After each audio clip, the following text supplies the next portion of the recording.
그리고 두 번째 주인공이 누구냐면 역시 그 신도가가 나와요. 두 번째 주인공이. 첫 번째가 절름발이 왕태고 두 번째 주인공이 신도가예요.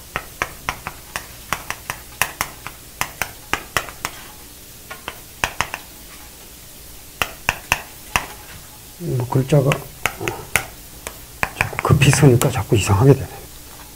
마음만 가고요. 신도가인데 신도가 역시 절름발입니다. 신도가가 이 백혼무인이라는 선생에게서 배우는데요. 백혼무인 혼자가 어두운 혼자로만 되어 있고 백혼무인이 스승이고 신도가가 그 제자인데 같이 배우는 제자 중에 자산이 있어요. 자산은 정나라 재상입니다. 신도가도 정나라 사람이고요. 그러니까 이 두 사람이 같이 백혼무인을 스승으로 모시고 배우는데 신도가는 무명의 절름발이고 천한 신분이고 자산은 정나라의 유명한 정치인이고 재상이죠. 둘이 같이 배우는 거예요. 그런데 공자 이후로 어쨌든 저런 전통이 있는 거죠. 같은 선생 밑에서 배운 제자는 다 같습니다. 그러니까 논어에 보면은 논어의 그 민자금이 절름발이거든요. 그러면 안녕은 가난뱅이고 영배구는 저 나병 환자였고요. 문둥이였고요. 그리고 중궁은 천민 출신이거든요.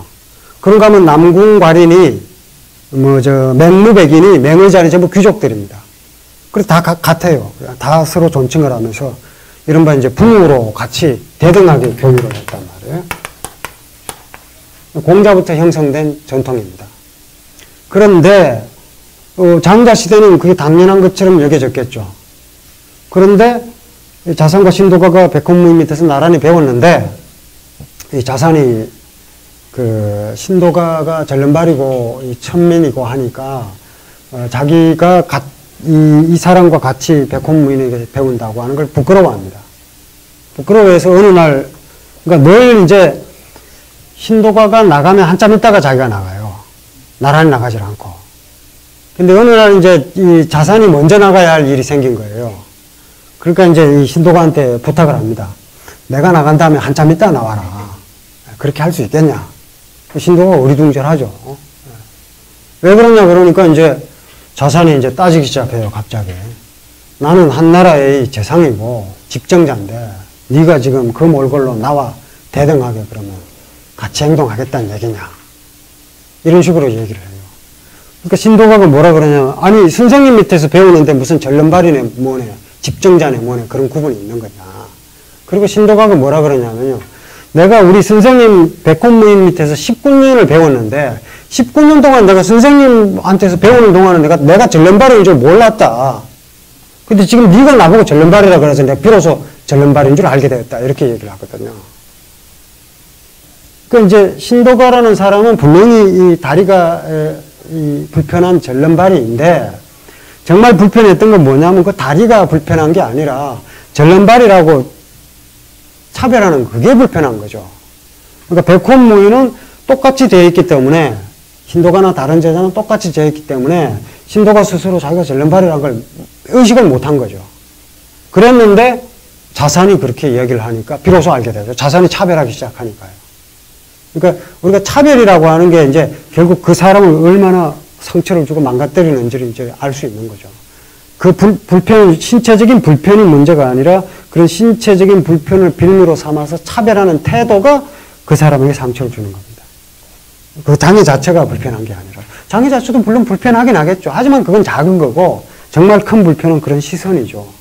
그런 시선을 이겨내는 사람이 이제 신도가인데 어쨌든 그런 얘기를 하니까 자산이 바로 알아듣습니다. 뭐 역시 뛰어난 정치인은 틀림없이 알았다. 이제 그만 말해라. 그렇게 얘기를 하거든요.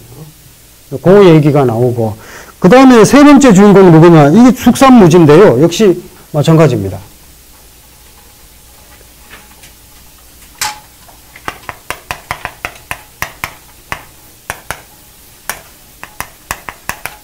무지는 이제 발 뒤꿈치가 없다 이거예요. 형벌을 받아서 발 뒤꿈치를 잘린 사람이에요. 이게 숙삼무지입니다. 이 숙삼무지가 이제 공자를 찾아가서 배우려고 해요. 공자가 제자로 받아주지를 않습니다. 원래 이제 공자는 가는 사람 붙잡지 않고 오는 사람 막지 않거든요. 누구든지, 뭐 아무리 평판이 나빠도, 그 속수만 잘 갖춰서 올바른 도리를 갖춰서 오면 받아들이는 게 공자인데, 어쨌든 장자 이 우원 속에서는 공자가 숙사무지를 받아들이질 않아요. 뭐라고 거절을 하냐면, 자네가 이전에 불건행, 행실을 삼가지 않아서 뭐 잘못된 행동을 했나 봐요, 숙사무지가. 그래서 다리를 잘리는 형벌을 받게 됐다. 그런데 이제 와서 나를 찾아온들 무슨 소용이 있겠느냐. 그런 잘못을 저지르기 전에 나를 찾아왔다면 모르겠지만 이미 다 나쁜 짓을 해서 다리 잘린 상태에서 날 찾아왔자 뭐 하겠냐. 이러면서 받아들이질 않아요. 그러니까 숙사무지가 뭐라 그러냐면 나에게는 아직 발보다 더 중요한 게 있다 이렇게 얘기를 해요. 그래서 왔다 이렇게 얘기를 합니다. 그러니까 공자가 자기가 잘못했다고 해요. 잘못했다고 들어와서 얘기하자. 이런 식으로 이제 이야기가 진행된 겁니다. 근데 숙사무지가 이제 들어와서 이야기하고 나가버린 걸로 돼 있어요. 뭐 그 얘기를 다 뭐 소개하기는 어렵고 여러분들이 한번 읽어보시기 바라고요. 숙사무지고 네 번째 주인공은 또 에테타예요. 에테타. 에테타라는 인물은 애는 이제 슬플 예자인데 보기만 해도 불쌍한 용모의 소유자고 태타 하면은 이게 낙타태 낙타타거든요. 타자는 그냥 이렇게 되어 있습니다만 사실은 이제 이게 낙타타자라고 보는 겁니다. 낙타로 보는 거죠. 이 에테타는 절름발이 곱사등이에요. 절름발이인데다가 곱사등인 장애인인데 뭐 보는 사람으로 하여금 저절로 애처로움을 느끼게 하는 그런 사람인데 위나라 현자로 나옵니다. 노나라 애공이 이제 이 에테타를 만나보고는 나라를 물려주려고 하는 그런 사람이에요. 그리고 이제 남자들은 이 에테타를 한번 만나면 곁을 떠나지를 못하고 여자들은 그 처녀들이 자기 부모한테 뭐라 그러냐면 내가 다른 사람의 아내가 되느니 저 에테타의 첩이 되는 게 차라리 낫다 뭐 이런 식으로 얘기할 정도로 이 사람을 존경했다 이렇게 되어 있습니다. 그러니까 역시 이제 여기에 장자의 이 덕이 가득한 사람으로 표현된 사람 중에 한 사람인 거죠. 그리고 그런 모든 장애가 이제 다 합쳐진 사람은 누구냐면 인기지리 무순, 또 옹황대영 이런 사람들을. 그래서 이제 오늘 그 부분을 한번 읽어보려고 합니다. 그래서 이제 354페이지 보시면 이제 그 내용이 나오는데요.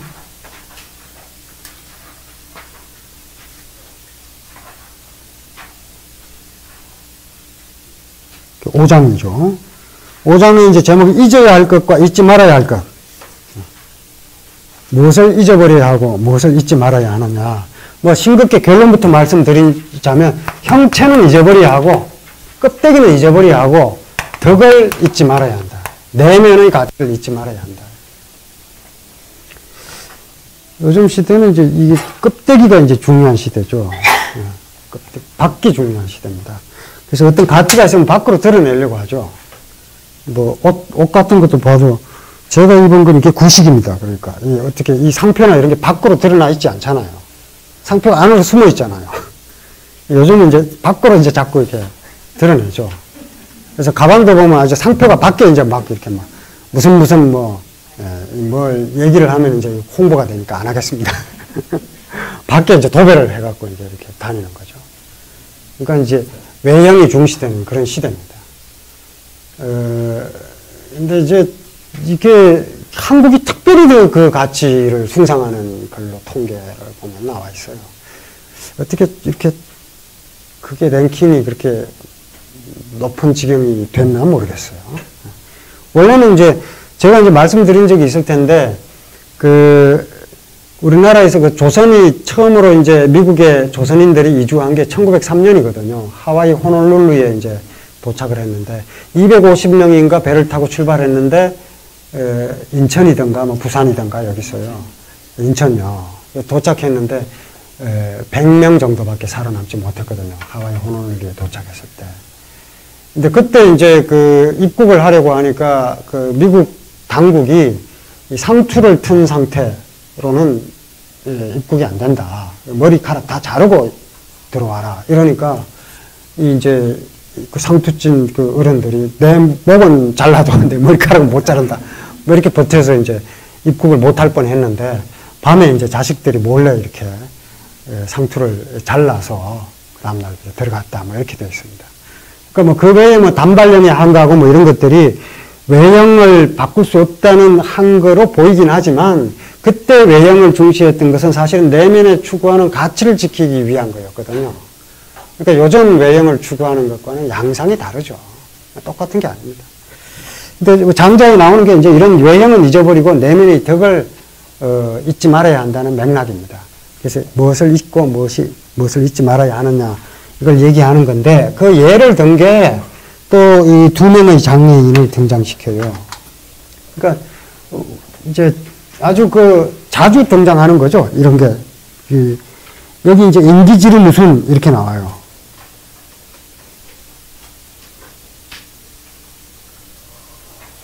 인기지름 무슨을 보면은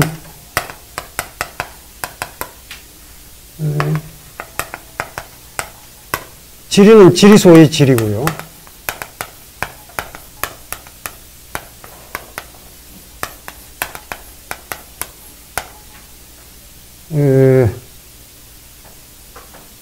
이게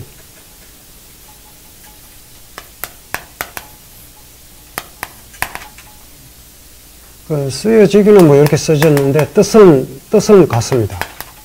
이렇게 쓰나 이렇게 쓰나 뜻은 같고요. 인기는 다리가 굽었다는 뜻입니다. 절름발이인 거죠. 지리는 사지가 지리멸렬하다는 뜻이고요. 무슨 입술이 없다, 은청이다 이런 얘기입니다. 그러니까 이제 모든 장애가 이제 있는 그런 이제 사람이 인기지름무순이에요.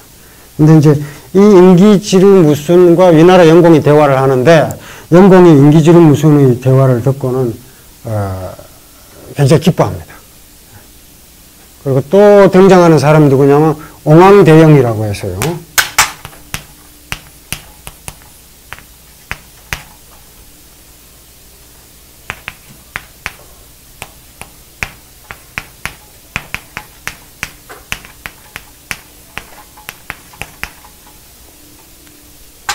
옹황은 이제 항아리예요. 대영은 크다란 혹. 목에 크다란 혹이 항아리만큼 크다란 혹을 달고 있는 사람이에요. 그런데 이제 이 옹황대영이 제나라 황공과 이야기를 해요. 실제로는 일어날 수 없는 일이죠.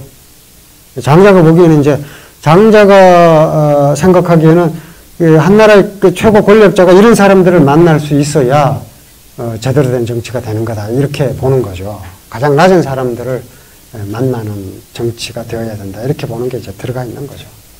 근데 어쨌든 이 두 사람을 위나라 영공과 제나라 황공이 만나보고 이야기를 한참 나누다가 보통 사람을 봤더니 보통 사람이 이상하게 보이더라는 거예요. 그럼 정상과 비정상 기준이 뭐냐.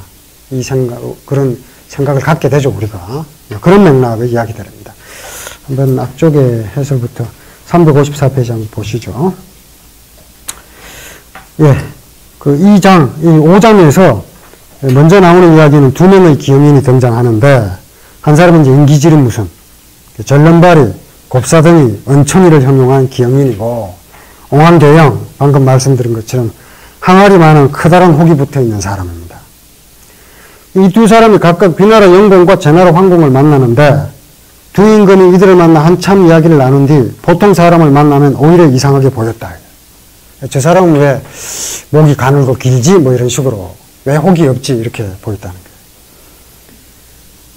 거예요. 정상과 비정상의 기준이 따로 있는 게 아니다. 이게 이제 이 이야기 속에 담겨 있는 거죠. 이런 암시가 담겨 있는 이야기입니다. 장자는 이 두 기영인을 성인으로 상정합니다. 왜? 사람의 감정이 없기 때문에 시비가 몸에 침범하지 못한다. 이렇게 말해요. 감정이 없다. 이걸 갖고 이제 뒤에 혜시가 여기에 이제 딴죽을 걸어요. 인간이 어떻게 감정이 없을 수 있느냐, 뭐 이런 식으로요. 그런데 감정이 없다고 하는 거는 장자가 얘기하는 건 뭐냐면 우리가 가진 어떤 감정이 우리를 해치지 않는다는 뜻으로 쓴 겁니다. 그러니까 감정이 없다. 이렇게 얘기한 거죠. 정말 감정이 없다는 것이 아니라, 내가 어떤 일을 통해서, 어떤 사건을 통해서 내 마음속에 형성된 감정이 나를 해치지 않는다. 이런 맥락으로 감정이 없다고 얘기한 거죠. 헬시의 비판이 뭐 정확하게 장자를 찔렀다고 할 수는 없는 거죠. 우리를 해치는 것 중에서 가장 우리를 못 살게 굴고 힘들게 하는 게 우리의 감정이잖아요. 어떤 사람이 나를 미워하는 건 해를 줄 수가 없습니다. 뭐 우리가 누구를 미워하는 것만으로 그 사람에게 해를 끼칠 수 있다면 우리가 아마 종족이 아마 보존되기 어려웠을 겁니다. 그렇지 않겠습니까? 그런 걸로 봐서 이제 뭐 누가 나를 미워하는 건 저에게 뭐 별 위해를 줄 수 없죠. 오히려 반대로 내가 누구를 미워하는 게 저를 해치죠. 정말 해치잖아요. 그것도 이제 하룻밤 자고 나면 부글부글 끓고 뭐 이래가지고 이제 상대를 해치는 게 아니라 나를 해치죠. 나를 해칩니다. 그런 분노라든지 뭐 이런 거요.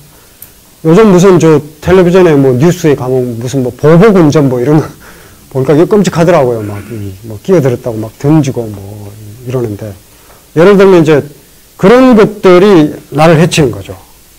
그게 없는 상태. 그 감정을 완전하게 조절하는 상태. 이게 이제 장자가 얘기하는 거죠. 어쨌든 그 사람의 감정이 없기 때문에 시비가 몸에 침범하지 못한다. 정말 감정이 없다는 것이 아니라 그런 감정이 나를 해치지 않는다는 뜻입니다. 그 때문에 이어지는 다음 이야기에서 혜시가 사람이 어떻게 감정이 없을 수 있느냐 이런 식으로 논쟁을 거는데 두 개를 묶어서 한번 보겠습니다. 먼저 인기지리 무순 이야기예요. 인기지리 무순이 위나라 영공과 이야기를 나누자 영공이 기뻐하여 그 이후로 온전한 사람을 보면 목이 가늘고 길다고 여겼으며 보통 사람 만나면 이상하다 이렇게 여긴 거죠. 그리고 옹안대영이 제나라 황공과 이야기를 나누자 황공이 기뻐하여 그 이후로 온전한 사람을 보면 목이 가늘고 길다고 여겼다. 그 다음요. 그러므로 덕이 뛰어나면 외형은 잊어버리는데 세상 사람들은 잊어버려야 할 것은 잊지 않고 잊지 말아야 할 것을 잊어버리니 이것을 일러 정말 잊어버렸다고 한다. 이게 이제 이 대목의 핵심입니다. 그거는 이제 원문을 한번 보죠.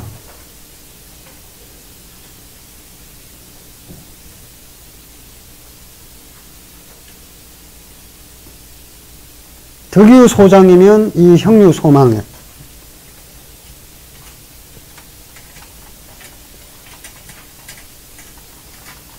어떤 사람의 내면에 있는 가치가 덕유 소장 뛰어나다. 내면에 있는 가치, 덕이 소장, 뛰어난 점이 있다. 뛰어난 점이 있으면 형유 소망이라. 그 사람이 가지고 있는 외형의 결핍 따위는 잊어버리게 된다. 소망. 이게 정상이다. 그러니까 제나라 황공은 옹황대영을 만나서 그렇게 했고 위나라 영공은 인기지루 무순을 만나서 그렇게 했다. 덕이 워낙 뛰어나기 때문에 형체를 겉으로 드러난 그 형체를 잊어버린 거죠. 잊어버렸는데 세상 사람들은 그렇지 못하고 이 세상 사람들은 불만기 소망하고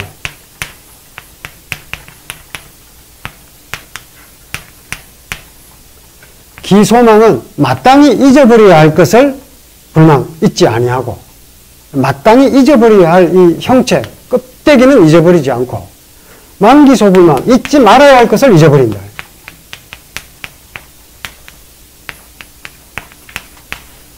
마땅히 잊지 않아야 할 것을 잊어버린다. 이거 정말 잊어버린 거다. 성망. 정말 제정신이 아니다. 그렇죠? 그러니까 잊어야 할 것은 잊지 않고 잊지 말아야 할 것을 잊어버린다.